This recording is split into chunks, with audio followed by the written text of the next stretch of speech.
Ito yung finish installation natin sa keyless Suzuki GSX-S150 2019. So ito yung remote na gano natin.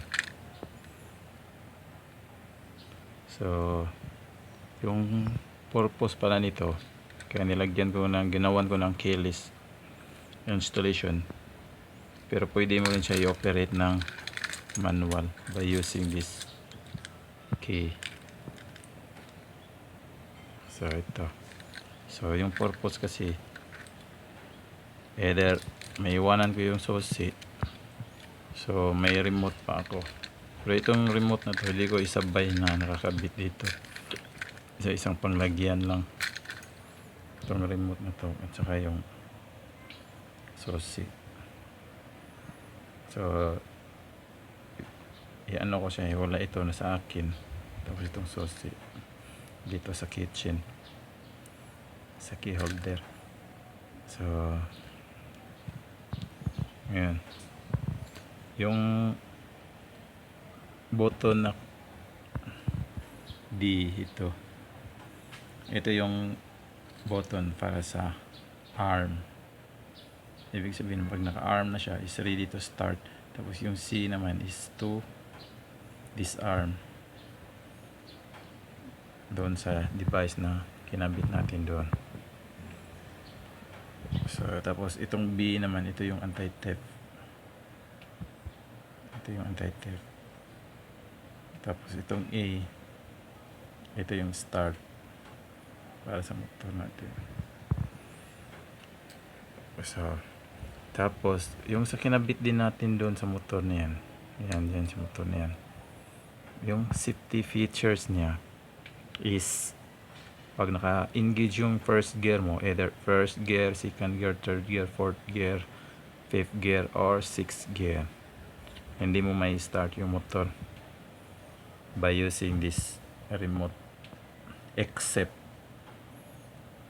if you are using this key, you can still start the motor even in first gear by pressing the clutch. Ayan, hawakan mo na yung clutch.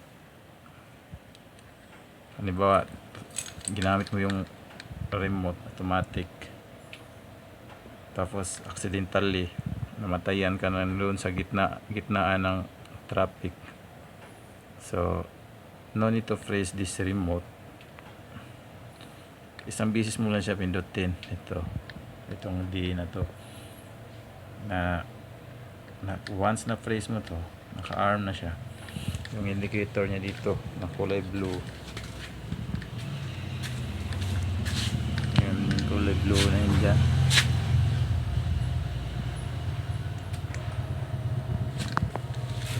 hindi lang kayo gano'ng malinaw. Yan, yung kulay blue na yan. So yung indicator na yan na kulay blue is arm or disarm indicator. Pag pindutin ko to, yan ibig sabihin yun yung naka-arm na siya.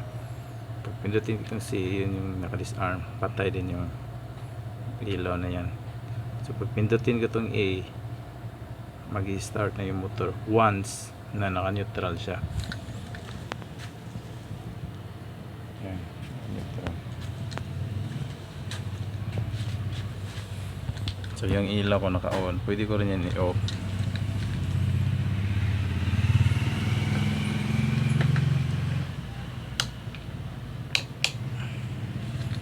Yan, naka-off siya.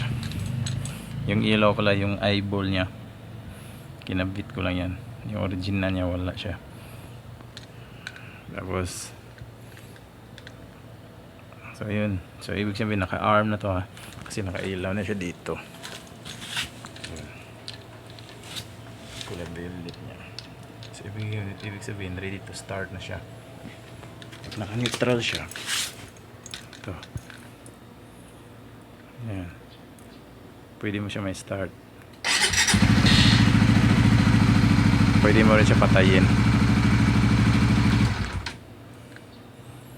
Paganahin natin yung ilaw.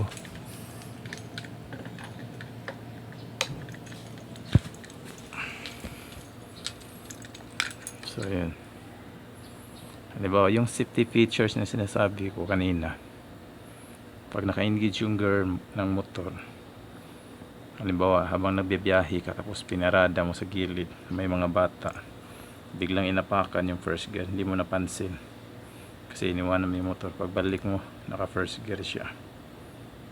Once naka first gear siya, yun yung safety features na sinasabi ko. Kasi pag first gear siya, wala yung kinabit natin na safety features, may tendency yung motor mo is matumba during the starting by pressing this A. So there is a possibility that your motor nagmo-move siya, tapos it will fall down, so it will damage the cover or either the side mirror, or so may sira yung motor mo, magasgasan, or there's a possibility also the side mirror mababasag. So para maiwasan yun, so nilagyan ko yung safety features na sinasabi ko kanina. Halimbawa yan, ibig sabihin naka-arm na yan, at saka yung ilaw doon naka-arm na yan. Pag pindutin ko itong tatakbo yan, since this is in this situation, this is in neutral position. So once na i-trigger ko yung first gear niya, first gear to, hindi mo siya ma-start. Ayan. Pero marinig mo lang yung kagat ng relay, because yung relay mo is na-energize, maririnig mo yan.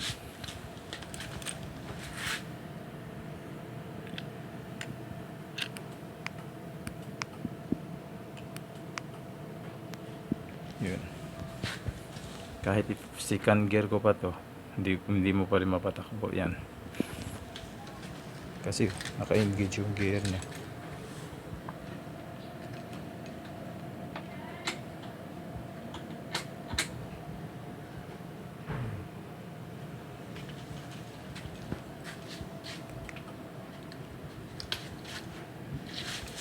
Hindi rin.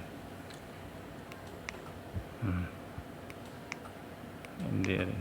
Pero pag naka-neutral siya, pwede mo siya start.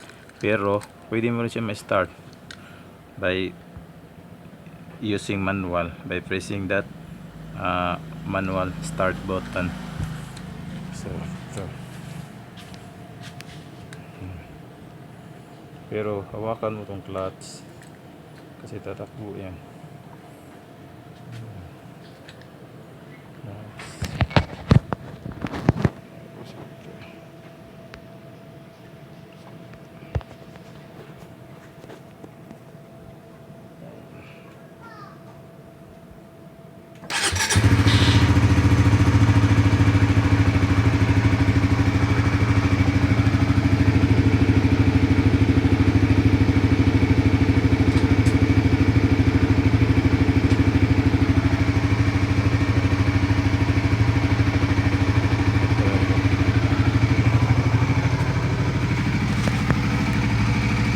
Pwede mo rin siya may stop dito.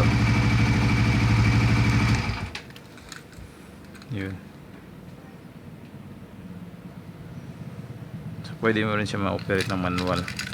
Pero yung ano mo dito, yung indicator sa automatic niya, hindi ilaw yan. So ito, try natin yung manual.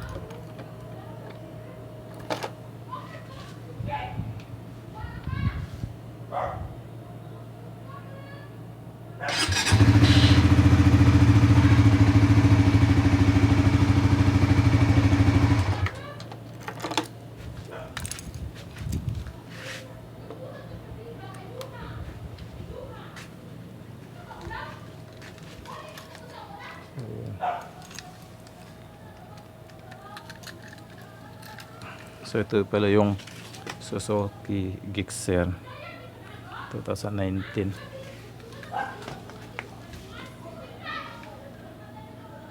Yan.